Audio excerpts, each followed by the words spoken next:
가야 되는 상황인데 어쨌든 살짝 늦었는데 뭐 심각한 상황은 아니고 충분히 감당이 가능한 수준으로 지금 가고 있습니다. 다음은 공정 능력 분석입니다. 그야말로 현재 수준을 파악하는 그런 기술이죠.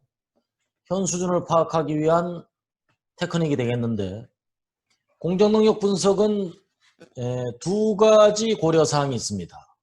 첫 번째는 프로세스가 관리 상태에 있어야 할 것. 두 번째는 합리적 부분군, 소위 말하는 레이셔널 서브 그룹이라는 원칙에 합당할 것. 이 두 가지 전제가 있어요. 프로세스가 관리 상태에 있도록 한다는 것은 어저께 그 스코틀랜드에서 열린 LPGL 그 클래식 그 아주 그 중요한 경기가 열렸는데 세계 랭킹 200위권 밖에 그 포프스가 우승을 했습니다. 박인비는 4등을 했어요. 근데 골프 선수한테 골프 선수의 능력을 측정하는데 골프 선수가 코로나에 걸렸는데 너 한번 골프 한번 쳐봐라. 이러면 골프 선수의 실력이 제대로 측정이 될 수 있을까요? 측정될 수 없겠죠. 그거하고 마찬가지입니다. 프로세스를 정확히 측정해내기 위해서는 프로세스가 정상적인 상태에서 측정해야 된다는 것이죠. 자, 두 번째는 합리적 부분군, 즉 레셔널 서브 그룹이라는 것이 장기 공정을 대표할 수 있어야 됩니다. 공정 능력 분석이라는 것은 기본적으로 장기 공정 능력을 측정함을 의미합니다. 그래서 장기 공정 능력을 측정하는 의미는 뭐냐? 포엠의 변동이 필수적으로 수반되게 돼요. 즉 사람의 변동, 사람도 작업조가 A조, B조, 그 다음에 3교대, 4교대가 있잖아요. 그 다음에 기계도 변동을 합니다. 기계가 예방 보전, 그 다음에 그 설비 보전, 또 그 중간 또 저 계획 보전, 당연한 그 어떤 주기적으로 설비가 수리되고 또 그 소모품은 교환하게 되고 또 일부는 점검해야 되고 이런 그 소위 말해서 보전 활동이 반영되게 되는 것입니다. 그 다음에 머티리얼도 변해요. 똑같은 머티리얼 A사, B사, 2호나 3호나 되어 있는 경우. 그 다음에 작업 방법도 변합니다.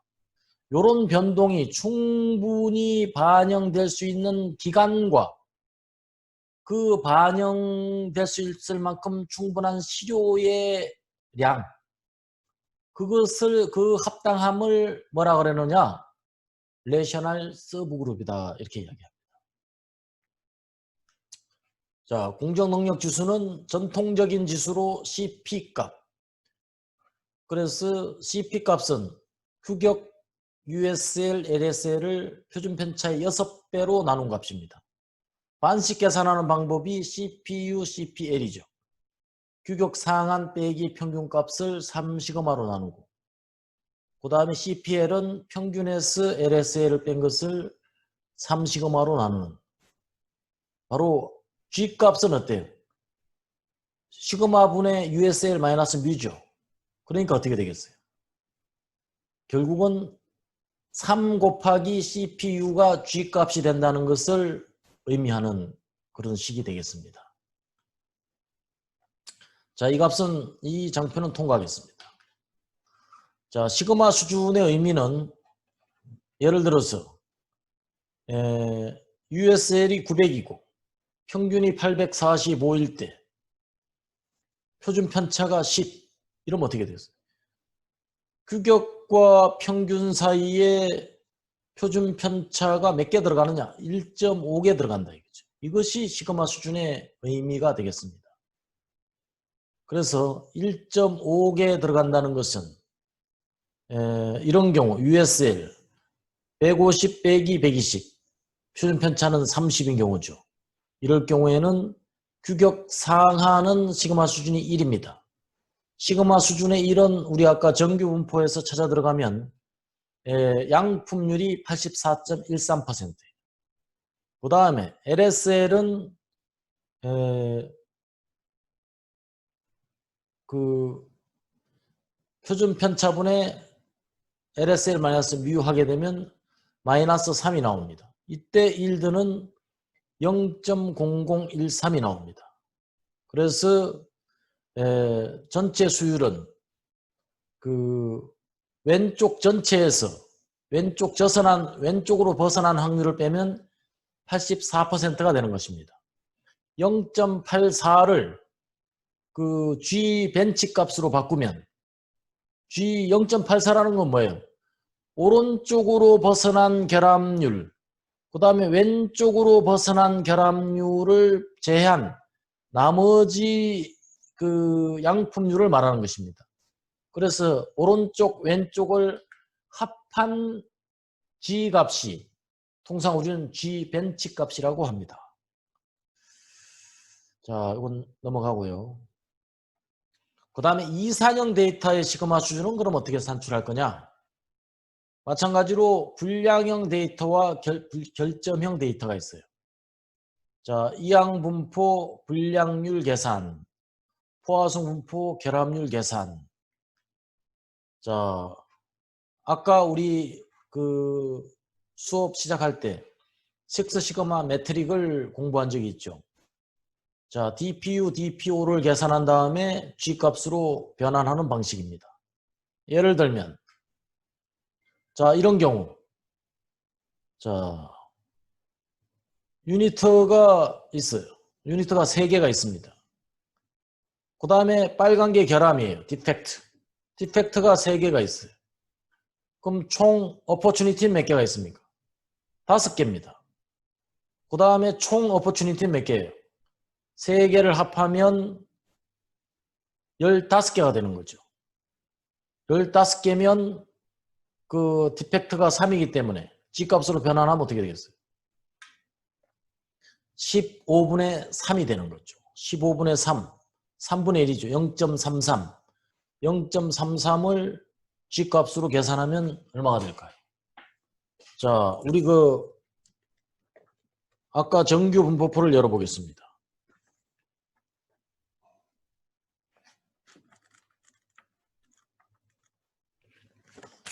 자, 여러분들 교재 476페이지.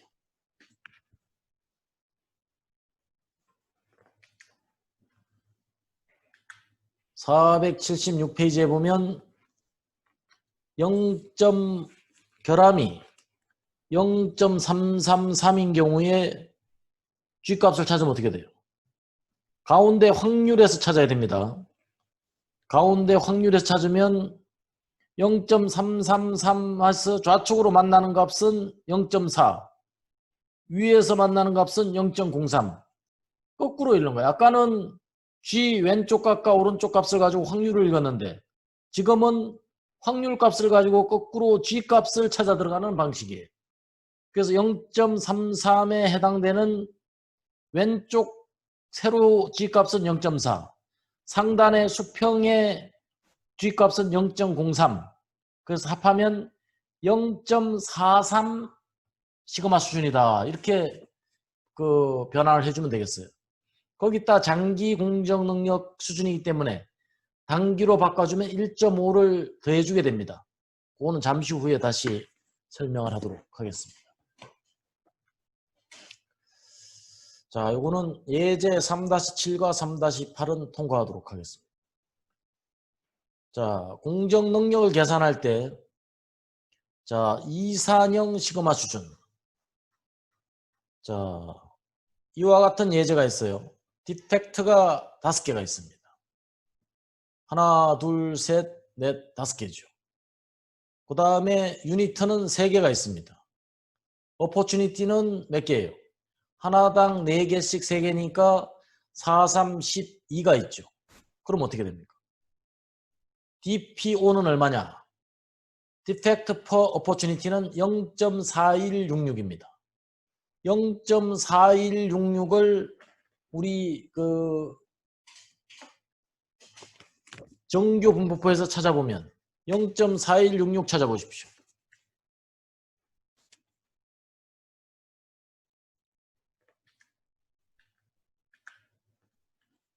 0.4166.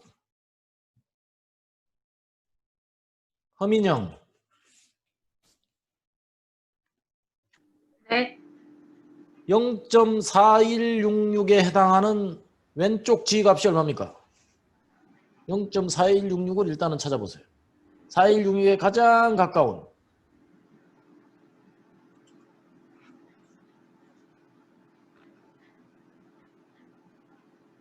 가운데 확률을 값을 찾아야 됩니다. 가운데 확률값 0.4166에 가장 가까운 값이 어디 있어요? 0.21이요. 굿. 오, 왼쪽 거만 찾아라니까 오른쪽까지 다 찾았어요. 하나를 가르쳐주면 열을 아는 학생입니다. 천재라 아니할 수가 없습니다. 0.21 시그마인 거예요. 0.21 시그마의 0.21이라는 것은 G 롱텀을 말하는 것입니다. 장기 시그마를 말하는 거예요. 그걸 단기 시그마로 바꿔주는 것은 G 숏텀은 G 롱텀 플러스 1.5예요. 그러니까 G 롱텀 플러스 1.5 하니까 0.21 플러스 1.5는 1.711이 된 것입니다. 이렇게 해서 이산형 데이터의 시그마 수준이 산출이 됩니다. 그래서 공정능력 분석의 이 도표를 우리가 유심히 살펴볼 필요가 있어요. 즉 6시그마는 숏텀으로 6시그마는 롱텀으로는 4.5시그마를 말하는 것이고 BPM으로는 3.4 ppm이라고 하는 것입니다. 즉 우리가 3.4 ppm이라고 말하는 것은 숏텀의 이야기고 롱텀으로는 4.5하고 같은 것이다. 이렇게 볼 수가 있어요. 3시그마는 롱텀으로는 1.5시그마하고 같은 것이고 마찬가지로 DPM으로는 66,800ppm과 같은 것입니다. 자, 이런 원리는 장기와 단기라는 개념을 우리가 이해할 필요가 있어요. 공정은 시간이 지나감에 따라서 이와 같이 변해요. 요 하나하나가 서브 그룹입니다. 첫 번째 날 샘플 채취한 결과는 이래요. 두 번째 날은 이렇습니다. 세 번째 날, 네 번째 날, 다섯 번째, 여섯 번째, 일곱, 여덟, 아홉. 시간이 갈수록 이와 같이 변화합니다. 이렇게 변화하는 데는 변동을 분해해 보면 크게 두 가지가 있어요. 하나의 서브그룹 내의 변동, 이걸 갖다가 우리가 군내 변동이라고 합니다. 서브그룹과 서브그룹 간의 변동, 이걸 군간 변동이라고 해요. 즉 우리가 장기간 동안 데이터를 수집하다 보면 그 데이터에는 두 가지 변동이 존재합니다. 군내 변동과 군간 변동이 존재한다. 이런 이야기죠. 그래서 군내 변동은 우연 원인에 의한 변동이에요. 이거는 뭐 이유를 잘 몰라요. 그저 오늘 이유 없이 우울해. 이거는 우연 변동입니다. 군간 변동은 뭐예요? 이상 원인의 변동으로 우울한 거예요. 왜냐? 오늘 코로나 확진자 수가 많아져서 친구하고 만나기로 했는데 약속이 취소됐어. 그래서 우울해. 이거는 이유가 있는 우울한 거예요. 이거는 이상 요인에 의한 변동입니다. 그 다음에 군내 변동은 일반적으로 공정의 3포에 영향을 미칩니다. 그러나 군간 변동은 공정의 평균치를 이동시킵니다.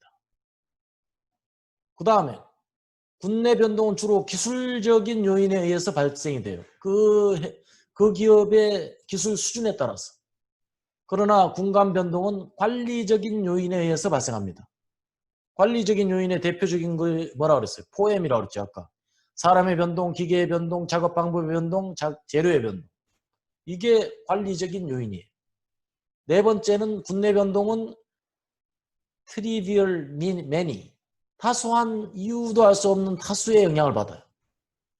그 다음에 군간 변동은 치명적 소수 인자의 영향을 받습니다. 이게 큰 차이예요. 그래서 공정의 변동은 군내 변동과 군간 변동이 합쳐져서 전체 변동이 되는 것입니다. 그래서 롱텀의 변동은 숏텀의 변동보다 1.5시그마를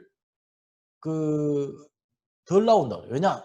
좌우로 진폭이 1.5 시그마가 된다는 이야기입니다. 그래서 잠재적 공정 능력은 1.5를 상호 간에 더해줘서 최종적으로 그 1.5를 G 롱텀 플러스 1.5를 더해준 값을 대외적으로 G 숏텀이다 이렇게 해서 발표하게 됩니다. 그럼 군내 변동, 군간 변동은 왜 그 계산을 하느냐? 바로 이것 때문에 그래요. G 시프트의 양은 회사마다 달라요. 숏텀과 롱텀의 차이인데 그게 1.5 시그마 이상이 되는 것은 변동이 심한 겁니다. 1.5 시그마 이내로 들어온 것은 관리가 잘 돼 있는 거예요. 또 G 공정능력 수준은 4.5 시그마 이상이면 기술 능력이 좋은 거예요. 근데 4.5 시그마가 안 되면 기술 능력이 나쁜 것입니다. 그럼 어떻게 해요? A는 관리도 취약하고 기술 능력도 취약한 상태. B는 기술 능력은 우수한데 공정 관리는 개선이 필요한 상태. C는 관리 능력은 우수한데 기술 능력이 부족한 상태. C는 둘 다 우수한 상태입니다. 어떤 상태이건 간에 우리가 지향해야 될 것은 바로 D가 되겠습니다. 즉 G 숏텀과 롱텀의 차이가 1.5 시그마 이내, 그 다음에 공정능력, 숏텀의 공정능력 수준도 4.5 시그마 이상, 이런 경우가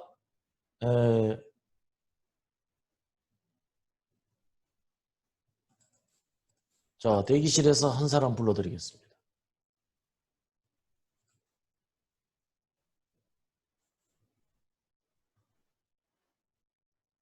자, 이 개선의 방향을 우리가 찾기 위해서 이 두 가지 변동, 즉 군내 변동과 공간 변동을 구분해서 이 시프트의 량을 산출해 보는 것입니다.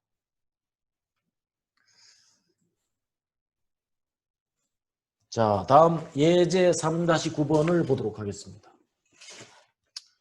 자, 공정 능력을 평가하기 위해서 총 20회의 기간 동안 5개씩의 시료를 수집을 했습니다. 자, 이 기간은 롱텀의 기간이고 포엠의 변동이 다 반영이 된 상태입니다. 그 다음에 5개씩 규칙적으로 데이터를 수집함으로써 롱텀의 기간 동안 전체 공정 능력의 변동을 대표할 수 있는 소위 말하는 레이셔널 서브 그룹이라는 원칙에 부합하는 데이터를 수집하였습니다. 예제 3-9번을 열어보겠습니다.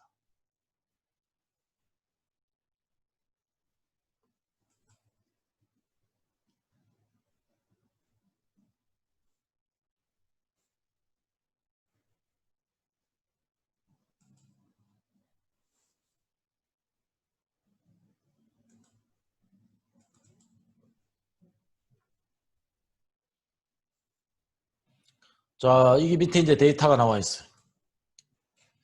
자, 인덱스 스터디 1 이렇게 되어 있어요. 자, 강민성. 네. 준비됐나요? 네. 김민진. 네. 준비됐나요? 네. 피곤하죠?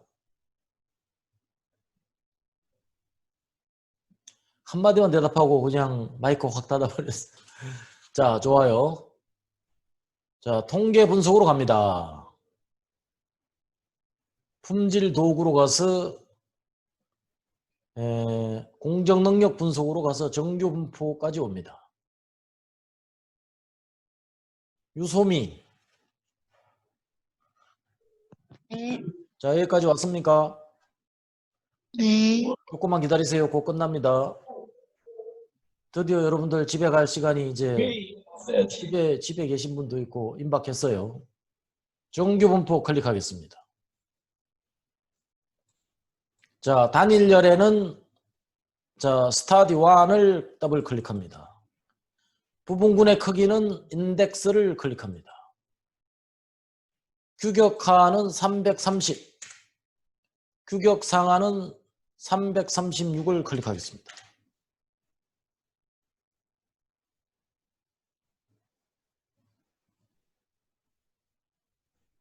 자, 준비됐으면 확인하겠습니다. 자, 그림을 클릭합니다.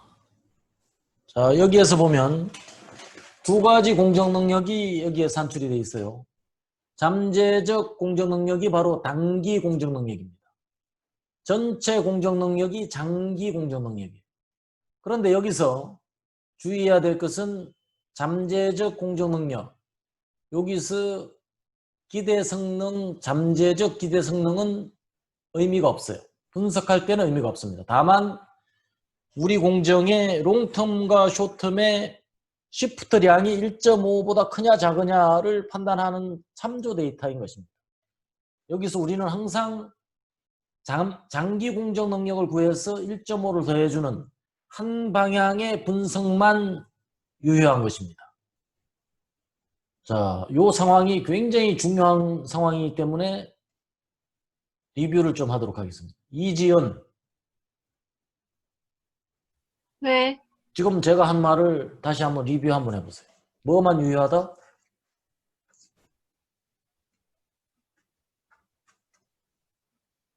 단기 공정 능력을 구하고 1.5를 빼주면 된다, 안 된다?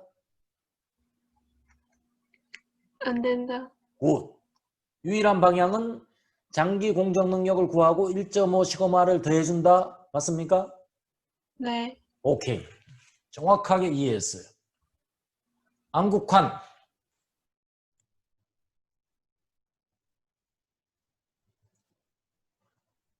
안국환 밑에 최선미. 최선미 마이크 켜졌습니다. 대답해 보세요.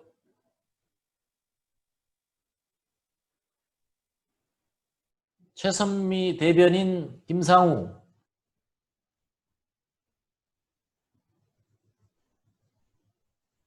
네. 우리 이지연 학생이 말한 것을 다시 한번 반복해 보세요. 공정 능력을 구하는 올바른 방법.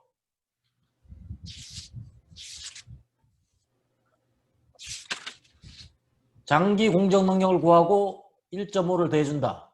맞습니까? 틀립니까? 네. 오케이. 그 다음에 단기 공정 능력을 구하고 1.5를 빼줘도 된다. 맞아요? 틀려요?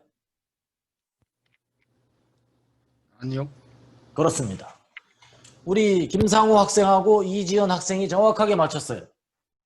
한 방향밖에 성립이 안 됩니다. 장기 공정 능력을 구하고 1.5를 더해서 대외적으로 발표한다. 이것만 가능한 것입니다. 자, 그럼 여기서 장기 공정 능력의 PP 값이 나오고 그 기대 성능이 나와요. 규격 하한을 만족할 확률은 규격 하한을 벗어날 확률은 52,000ppm. 규격 상한은 1376ppm입니다. 자, 이것이 G값이 보이게 하기 위해서 다시 한번 돌아가서 분석합니다. 통계 분석, 품질 도구, 공정 능력 분석으로 가서 정규 분포 클릭하고 옵션을 클릭합니다. 거기서 벤치마크 G값을 클릭하겠습니다. 자, 여기서 하나만 바꿔줘요. 벤치마크 G값. 확인.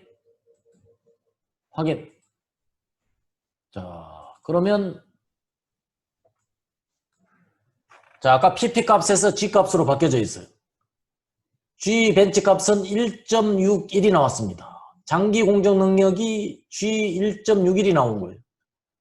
G USL은 1.62, G LSL은 2.99인데 이 두 개의 결함을 하나로 합쳐서 뭉텅그린 것이 G 벤치 값입니다. 그러면 장기 공정 능력 값이 1.61임으로 해서 대외적으로 발표할 땐 여기에 1.5를 더한 얼마를 발표해야 될까요? 김원비.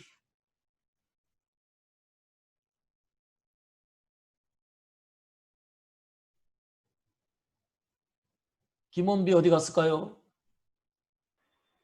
네. 얼마를 발표해야 됩니까? 장기 공정 능력이 1.6일이 나왔어요. 그럼 단기 공정 능력은 얼마입니까? 1.5를 더하면 얼마? G 숏텀은 G 롱텀 플러스 1.5. G 벤치는 장기 공정 능력이에요. 그럼 단기 공정 능력은 얼마죠?